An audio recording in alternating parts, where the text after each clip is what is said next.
Puji Tuhan, saudara kekasih dalam Tuhan, selamat pagi semuanya, khususnya kita yang ada di Indonesia ya saudara. Nah, kita mestinya saudara bersyukur yang benar kepada Tuhan, bukan hanya melalui ucapan bibir kita, tetapi melalui pengakuan yang lahir dari kesadaran akan pemeliharaan Allah yang begitu sempurna, saudara. Sejak kita masih di dalam kandungan, kita lahir, saudara, kita terus bertumbuh sampai saat ini. Betapa luar biasanya Tuhan terhadap kita, saudara. Dia menjaga, melindungi, meluputkan kita dari segala bara bahaya, dari segala serangan kuasa kegelapan, niat orang jahat. Saat kita menghadapi masalah, pergumulan, penyertaan Tuhan itu luar biasa, saudara. Saat kita sakit, Dia menyembuhkan kita. Yang walaupun juga menggunakan tangan medis, saudara. Tapi pemeliharaan Tuhan, penjagaan Tuhan, penyertaan Tuhan tidak pernah berkesudahan. Oksigen yang kita hirup setiap hari tanpa kita mengeluarkan uang sepeser pun, saudara. Coba kita bandingkan dengan orang-orang yang sekarat di rumah sakit, yang saat ini ada di ruangan gawat darurat atau di ruangan ICU, saudara. Saudara baru menghayati betapa luar biasanya Tuhan terhadap kita saat ini.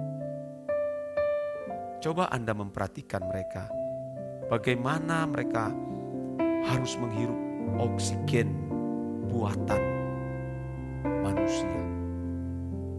Yang itu tidak gratis, harus dibayar. Kalau tidak punya asuransi, tidak punya BPJS, kalau tidak punya uang, kita mau dapatkan oksigen dari mana, saudara? Oke lah tidak di rumah sakit, ya kita keluar dari rumah sakit. Apakah kita sanggup membawa-bawa oksigen kemana-mana buatan manusia? Tentu tidak, saudara. Bahkan lebih daripada itu, saudara, Allah menyediakan sarana keselamatan melalui Tuhan Yesus, saudara, yang bersedia memberi diri, menanggung dosa manusia, dengan rela mati di kayu salib. Dia menyerahkan nyawa untuk kita. Apakah kita tidak bersyukur ini kepadanya, kepada Tuhan? Apalagi yang harus kita minta lagi kepada Dia? Masihkah kita merengek-rengek meminta berkat-berkat jasmani? Masihkah kita seperti anak kecil yang meminta-minta lagi? Mama, papa belikan aku mainan ya. Yang kalau tidak dibelikan, tidak dipenuhi, merengek-rengek, tidak mau makan, tidak mau ke sekolah. Apakah patut kita sebagai orang percaya yang mestinya sudah dewasa masih memikirkan perkara-perkara itu dari Tuhan, saudara? Mestinya sudah saatnya kita malu. Dan mestinya kita bersyukur yang benar.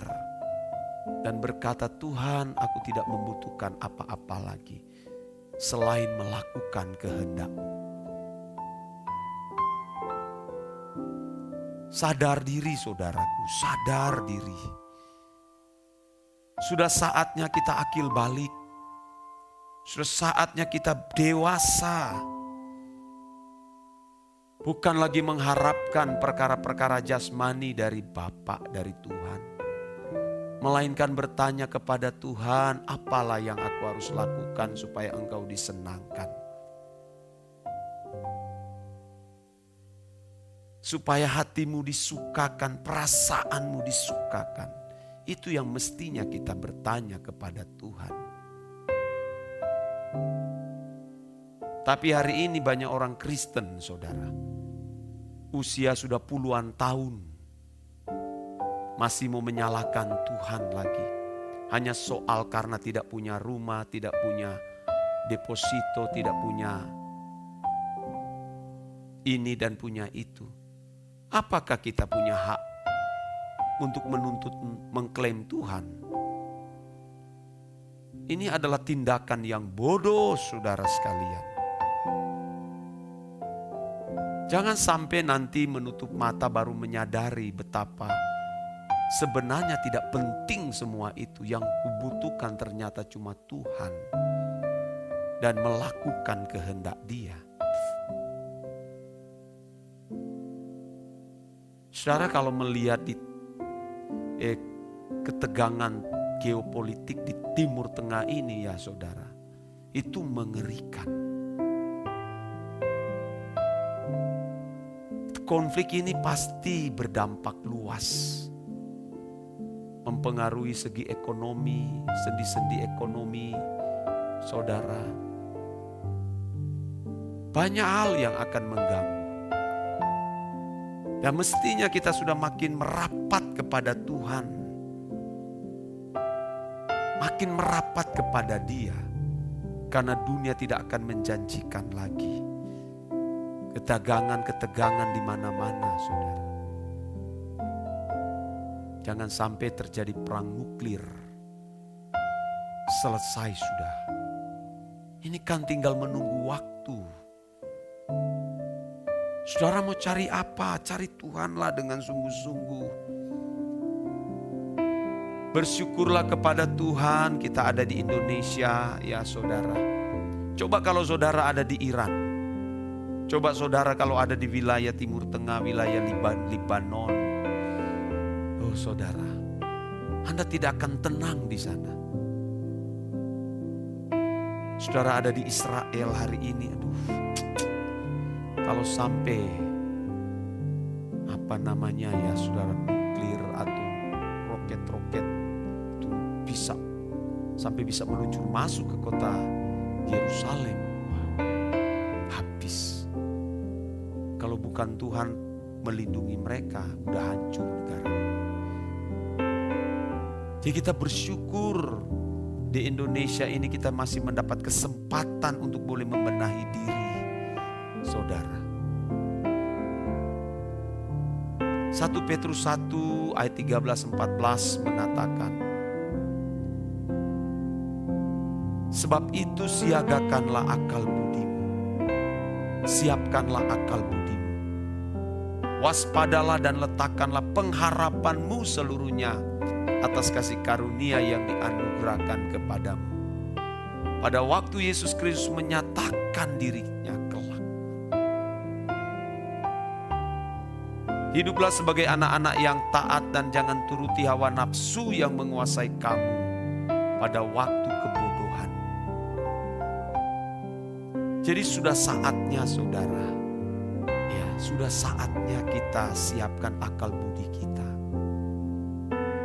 Jangan hanya sibuk mempersiapkan hal-hal yang tidak perlu kita siapkan. Bukan berarti tidak perlu memiliki yang menyangkut soal kebutuhan jasmani.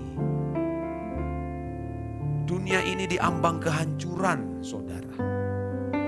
Ketegangan geopolitik ini sangat berbahaya. Saudara membayangkan kalau Amerika pro Israel, tiba-tiba Cina pro Iran, negara-negara Eropa. Aduh saudaraku, bisa berbahaya. kalau tidak terjadi perdamaian. Nah, pemimpin Iran juga sampai hari ini ngotot untuk tidak menyerah. Saudara, dia akan mengerahkan segala kekuatannya, kemampuannya. Ini kan semua pekerjaan kuasa kegelapan. Nah, saudara kalau nggak punya kesiapan, tidak merapat ke Tuhan, saudara akan menyesal. Jangan hanya membutuhkan Tuhan nanti ketika terjadi perang dunia ketiga, terjadi bencana kelaparan dan segala macam terjadi. Krisis-krisis baru saudara merapat, saudara terlambat. Jauh-jauh hari saudara kita merapat kepada Tuhan. Ya saudara, merapatlah kepada Tuhan. Jangan mengandalkan kekuatanmu, apapun yang kau miliki jangan andalkan itu. Andalkan Tuhan dalam hidupmu. Andalkan Tuhan selalu dalam hidupmu saudara. Ya, dan bersyukur selalu kepada Tuhan. Ya. Jangan membutuhkan Tuhan hanya karena soal perkara-perkara jasmani. Jangan saudara. Allah tahu menyediakan dan mencukupkan itu. Tapi bagaimana kita berkenan kepada Tuhan. Ayo bersyukurlah kalau saudara sadar ini, saudara akan bersyukur. Saudara kalau lihat api kekal yang dahsyat, saudara baru menyadari ternyata yang kubutuhkan ternyata bukan hal-hal materi, yang kubutuhkan Tuhan. Hari ini orang tidak bersyukur hanya karena kekurangan ini, kekurangan itu. Itu bodoh. Coba suatu hari nanti dia lihat kengerian, kekekalan, baru dia mengatakan, aduh kenapa aku tidak bersyukur ya, walaupun aku tidak punya apa-apa. Aku tidak punya anak, tidak punya pasangan, tidak punya jodoh, tidak punya ini, tidak punya itu. Kenapa aku tidak bersyukur akan hal ini, hal itu? Karena saudara sebagian besar sudah dipengaruhi oleh kesenangan dunia ini. Ayo saudara, bersyukurlah yang benar kepada Tuhan. Ini menjadi pesan Tuhan bagi kita sekalian. Amin.